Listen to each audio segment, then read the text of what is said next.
You know, I was watching you before we started recording today, and you looked like your brain was running a marathon. Oh, was it that obvious? Just a little bit. Everything okay? Yeah, yeah, everything is fine. Honestly, it's embarrassing. I lost about 2 hours of sleep last night over an email. An email? Did you send it to the wrong person? No, worse. I received one from a client, and it just said, "Noted. We will discuss this later." Ah, the famous noted. Exactly. I read it, and then I read it again, and suddenly I'm lying in bed at 2 a.m. thinking, why didn't they use an exclamation mark? Are they angry? Did I mess up the project? I completely spiraled. It's funny, isn't it? How a few small words can completely hijack our peace of mind. Overthinking is, well, it's exhausting. It really is. And the worst part is, I knew I was doing it. I knew it was silly, but I just couldn't turn my brain off. Have you ever done that? Oh, absolutely. More times than I can count. Usually, it happens when I'm supposed to be relaxing. Suddenly, I'm analyzing a conversation I had 3 years ago at a grocery store. Yes, exactly. Why do we do that? Why does our brain hold on to these tiny details? I actually read something recently, a very simple idea about overthinking, and it completely changed how I look at these situations. Really? Because I definitely need a simple guide right now. My mind is way too loud today. Well, it starts with understanding what your brain is actually trying to do when it overthinks. It's not actually trying to torture you. Could have fooled me. It felt pretty much like torture at 2 a.m. I know, but it's actually trying to protect you. Protect me? From what? A 2-word email? Honestly, it felt more like self sabotage. I know it sounds strange, but think about it from a biological perspective. Our brains are deeply wired to look for danger. It's a survival mechanism. Right. Like running away from bears or avoiding dangerous situations in the wild. Exactly. But today, most of us don't have bears chasing us through the office. Instead, our modern threats are social. And the biggest trigger for our brain is ambiguity. Ambiguity. You mean when a situation just isn't clear? Like when someone suddenly goes silent? Yes. When your client simply writes noted, there is no tone of voice, there is no facial expression. To your brain, that missing information is like a dark cave. It doesn't know what might be hiding inside. Oh, wow. So my brain sees noted and reacts like there is a tiger in the bushes? That is exactly what happens. Your brain hates not knowing, so it immediately tries to fill in the blanks. Fill in the blanks. Meaning it just creates a story to explain the missing information? Yes. And because its main job is to keep you safe, it doesn't create a happy story. It always assumes the worst case scenario. It wants to prepare you for a disaster so you won't be caught off guard. That makes so much sense. Because I literally played out a whole movie in my head. I imagined the client canceling the contract, my boss calling me into his office, all at 2 a.m. See? Your brain was just trying to run a fire drill. The problem is, it forgot to tell you it was only a drill. So, how do I tell my brain that there is no tiger? Because lying in bed, staring at the ceiling, I really felt like I was in danger. That's the tricky part, isn't it? Your body actually physically reacts. Your heart rate goes up. You can't just say, hey, brain, stop it. It doesn't listen to logic when it's panicking. No, it definitely doesn't. If anything, it just yells louder. So, what do? You said this simple idea changed how you handle it. Right. So the first step is just catching yourself.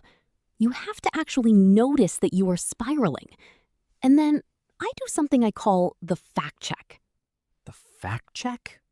Like becoming a journalist for your own thoughts? Exactly. When my mind starts running that 2 a.m. marathon, I literally take a piece of paper, or I just open the Notes app on my phone, and I draw a line down the middle. Okay, I'm listening. What goes on the left side? On the left, I write the facts, only the absolute boring facts, things that a camera could record. Ah. So for my email situation, the fact would just be the client replied with 2 words at 4 p.m. Exactly. No emotions, no assumptions, just the raw data. And then, on the right side, I write down the fiction, the story my brain is trying to sell me.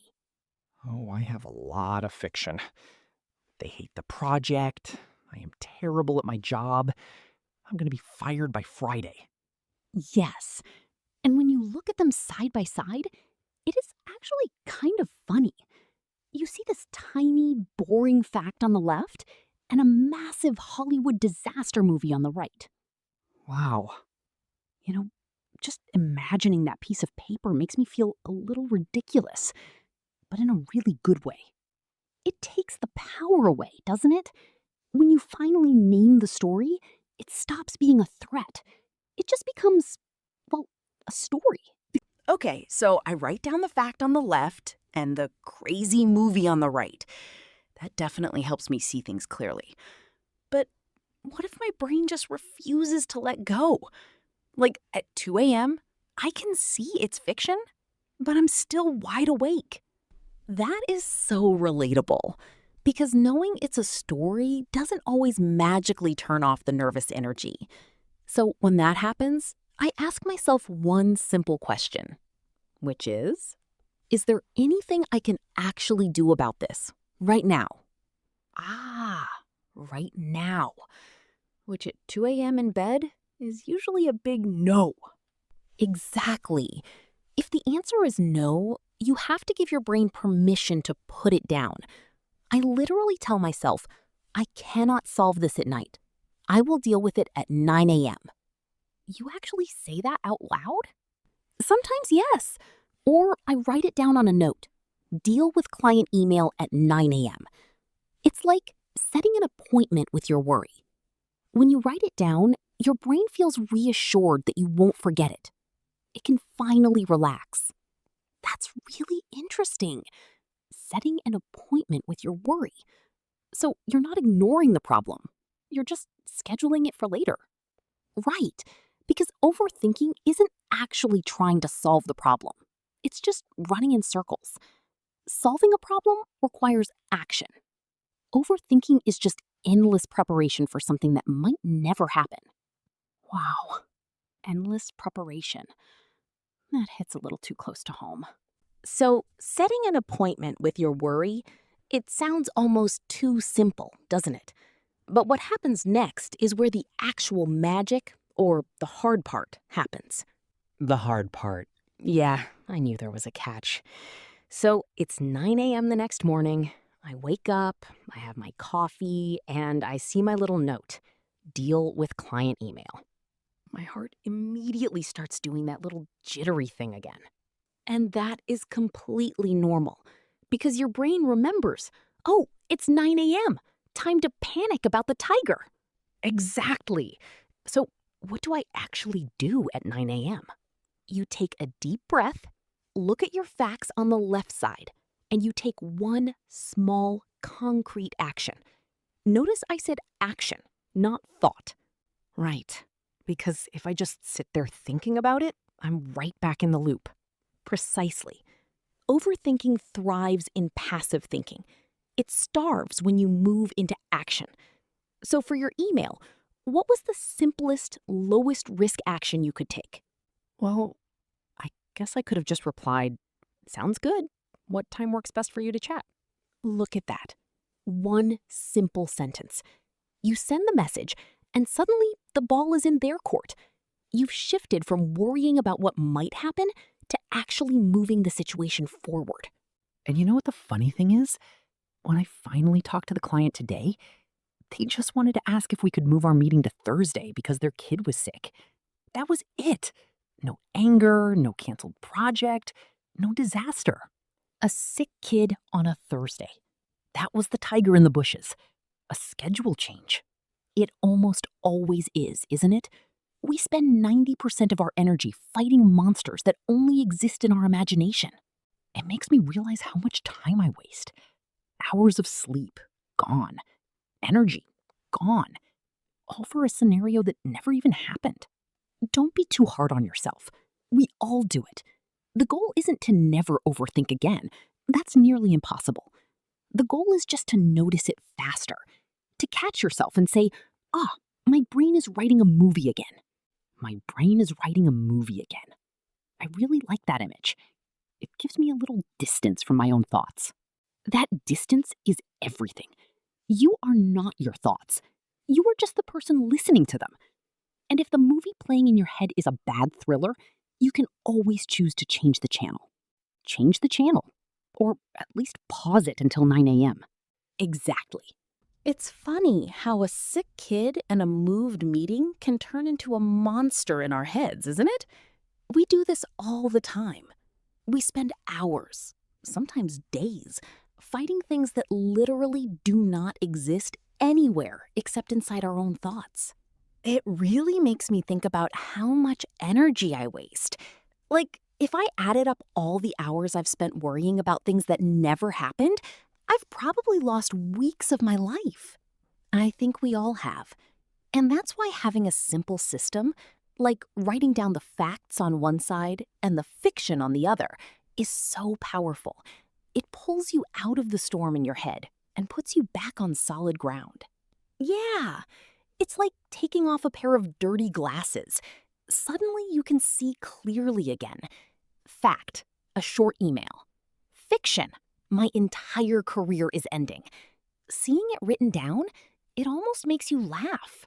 Laughter is actually a great sign. When you can laugh at your own overthinking, it means the fear has lost its grip on you. You aren't trapped in the story anymore. You're just watching it. You know, to anyone listening right now who might be lying in bed or sitting at their desk with a busy mind, what's the one thing you'd tell them to do right this second? I'd say take a breath. Ask yourself, is there a tiger right now, or is my brain just writing a movie? And if it's just a movie, you don't have to finish watching it tonight. Put it on pause.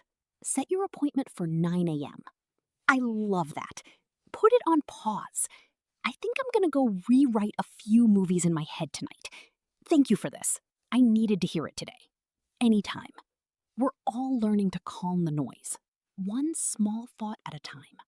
You know, before we wrap up today, there were a few phrases you used that really stuck with me. Oh, really? Like what? Well, first was fill in the blanks. When we don't have all the details, our mind just loves to fill in the blanks, usually with something scary. That is such a good phrase to remember. To fill in the blanks, meaning to complete a story with your own imagination. Right. And then you said, run a fire drill. My brain was running a fire drill for a disaster that wasn't even happening. Exactly. A practice run for danger. And my personal favorite from today? Set an appointment with your worry. Yes, that one was brilliant. Don't worry right now at 2 a.m.